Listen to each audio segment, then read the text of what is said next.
Hey everybody, this is Hunter Bolding for that hashtag show, and I'm interviewing Todd Stephens, the director and writer of Swan Song. And just make sure you guys, like, comment, and subscribe, and do all of that YouTube stuff. And we'll get right into the interview here with Todd about Swan Song. So let's just start off with, I guess, the question that every filmmaker is going to get that made a film in 2020 or 2021. How did the pandemic sort of affect how this movie was made, and did it affect anything that you were trying to do as a director? Thanks for having me here, by the way. Great to see you. It did. We shot the movie before the pandemic, thankfully.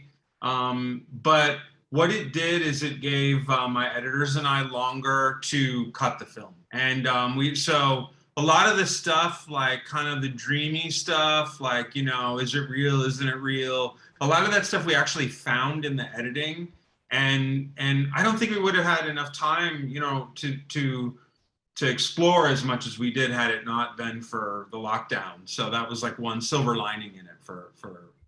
It worked out for us.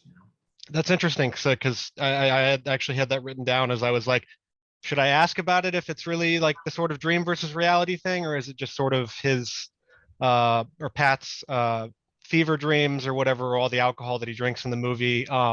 So you said that there was a change in the editing with the dream versus reality sort of thing. Was there something before that you were going for with The, that, or? the whole thing with the sort of fever dream, death dream, as you call it, like it didn't really exist so much in the script, and it was we kind of thought of it as while we were shooting and shot a couple extra shots here and there. I didn't even really know how it would work, but it was like in the editing that we really like explored that, and really found some of the mystical magic that was speaking to us, like as when we were there making a film about the dead. And I felt, I know it sounds kind of corny, but like I felt like I was rousing the dead, and with Pat being gone and David and all my, a lot of my friends that died of AIDS, and I like felt their presence, and also I think because of Udo and who he is, it just wound up a little deeper and a little more mystical than it was actually written. So in the pandemic, we had time to really like explore that and make it work. That's awesome. That was one of my favorite parts of it, was just sort of while you're watching, trying to figure out, oh, is this person actually real that they're talking to, or is it some sort of something different? That's really cool that you guys found that sort of creative outlet through the pandemic Yeah. and editing. The way I described this movie, because I told my mom about it immediately, because she has a bunch of LGBTQ, gay, trans friends, and so I was like, oh, this movie is perfect.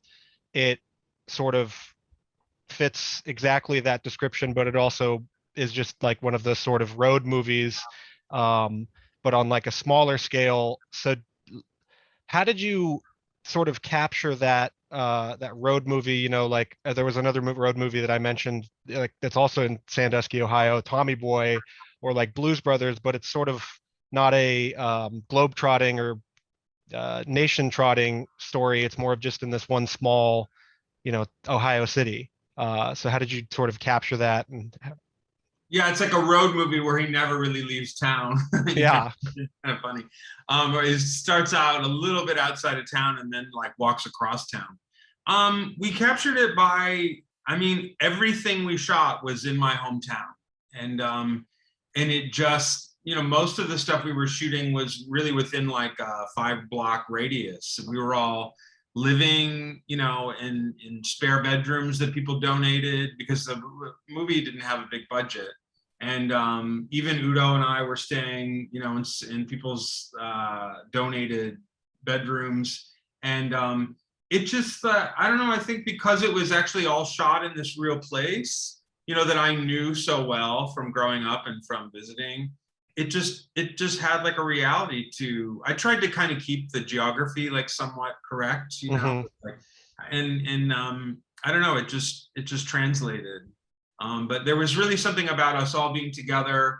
18-day shoot is really fast, but we were all living together. We would shoot all day. We would eat and have a glass of wine at night. It just was like a family amongst the whole cast and crew. You know. um, so about that, the story, pardon me. Um, So how did you find the story? It sounds like it's sort of like a almost like a tall tale from where you grew up. Is that true? Well, the character that Udo plays in the film, Mr. Pat, was a real person. Yeah. So, and that was a person that had like really did have a big influence on me, who I really didn't know very well, but was like a role model for me as a queer kid growing up here, in the 70s and 80s.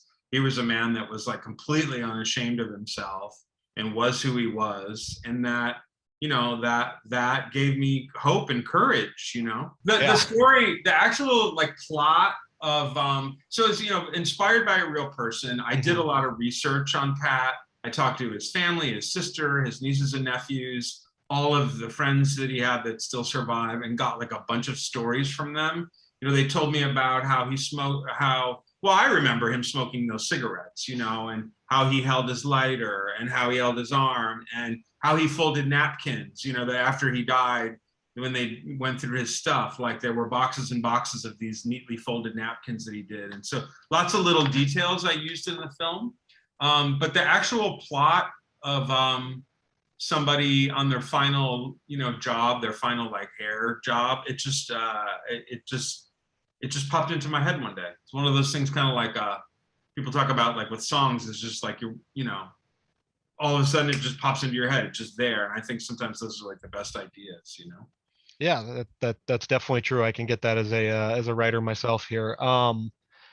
So I did mention in the review that you can read on that#show.com that about how there are a lot of movies, or at least nowadays there are more movies where there's more LGBTQ representation. But what struck me about this movie is that it has that representation, and it celebrates that representation, but it doesn't really hit you over the head with it, and it also celebrates that sort of older generation that is being forgotten a little bit, I guess, especially when it comes to like Hollywood movies or movies in general. Yeah. So what was I trying to go with that question? Crap. I have it written down. Sorry. Can I try Oh that yeah, again? absolutely. Yeah, Yeah. sorry, pardon me. Okay.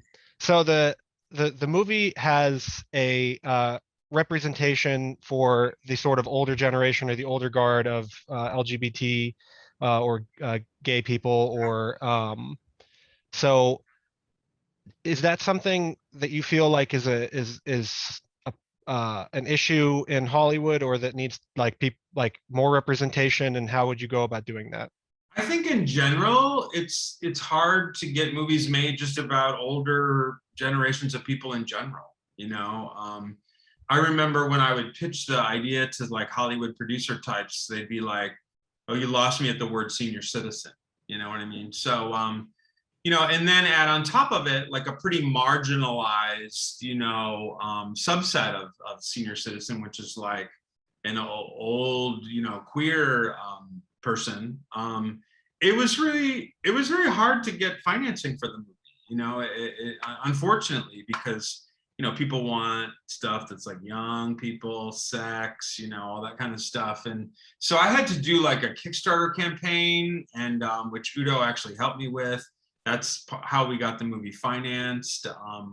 And yeah, I mean, I think more stories like that need to be told. Ironically, that's like what I think works about it, is that it is such a specific person that we're focusing on, this like, older gay senior citizen from back in the old school, Hmm. and I think people like to learn about their elders, and whether you're straight or gay, it's really interesting to kind of learn about this life that maybe we don't know so much about, or we don't really know that person ourselves. So, yeah, I was really trying to pay homage to like all of the small town, back in the day, there was like typical jobs that queer people would do in small towns, like hairdresser, florist, interior decorator. And, those people that were out then, like Pat, that just like, I mean, Pat couldn't hide it. He just couldn't, he really didn't have a choice, but people that chose to be themselves back then, especially in small towns, that really changed the world to me, you know, and it paved the way for gay marriage and gay rights. And I feel like I stand on the shoulders of that generation that like literally built the gay community. You know, Pat says in the movie, see that stage, my lover built that. See the curtain, I sewed the glitter, you know, or I sewed the curtains.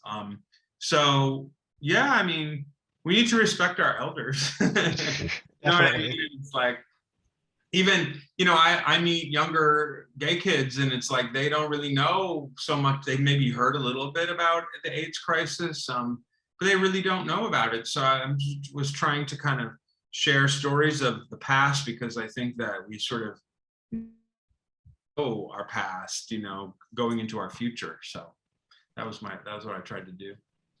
Awesome. Let's see about the cast. So it also obviously includes Udo Kier. It includes Jennifer Coolidge, Linda Evans. Were was it hard to get the cast together for this film? And how did you get Udo on board with it? We, you know, once we thought of the idea of Udo, which I wish that I thought of, but it was one of my casting directors, Lena Todd, who thought of that. But once she said it, I was like, wow, that is brilliant. You're very unexpected idea. Because the real Pat was from West Virginia, not from Cologne, Germany. You know, like Yeah. that. So, but we got the script. She had met Udo and like had his contact information, so we were able to get him the script, and he read it pretty quickly and immediately responded to it. I flew out to Palm Springs and met him, and we just kind of became instant friends. So, so that was. I mean, it took a year and a half to get to that point because it was such a hard role to cast. Yeah. But that just kind of clicked once we figured it out.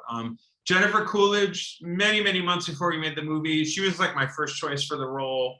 You know, when you make a little film and you don't have a lot of money, you know, you can't. It's hard to get to some of these people. You got to go through their agents or their managers. And a lot of times, if it's just some low budget film, you know, they just don't even take it to their client because they're to be honest, they're not even going to make any money. You know what I mean? So it was hard to get through to Coolidge. But I almost gave up right before we shot. I was like about to cast somebody else locally, and I'm like, let's try one more time. And we tried again, and it finally it worked. And within like 2 weeks, she was there shooting the movie. Linda Evans, like you know, also the script really touched her, and she also, you know, she got on board pretty early on. So. But, you know, I always tell, you know, people that 95% of directing is casting the right people. So you really need to spend time casting because that's really what it's all about. And we did. We spent a long time casting the film. You guys did shoot on location in Sandusky, Ohio. Is that where you're from? Oh, yeah. Yeah. Was that so? So was that strange to you to film in your hometown like that? And did you see anybody that you knew or that was asking about the film or anything like that? I mean, it's the third film I've done there, you know, like, I mean, I got so much help from people in town. You know, the local newspaper printed an actual newspaper of, you know, when Udo gets the obituary and stuff, they actually ran 100 copies of that. Oh, wow.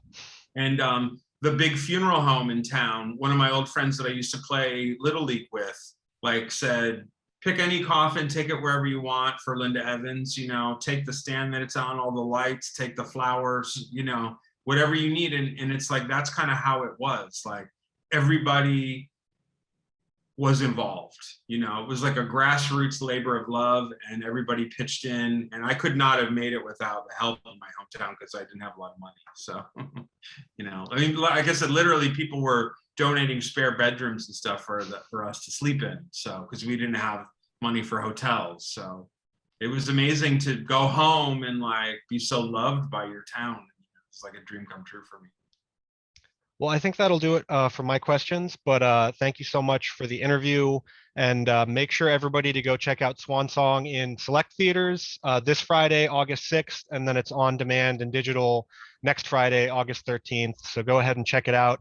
It's probably one of my favorite new favorite road movies, and it's one of the best films of the year. So thank you for watching, And thank you to Todd Stephens for his time. And thank you to Magnolia Pictures for putting the film out. Thank you, Hunter. Thanks so much. No problem. Thank you.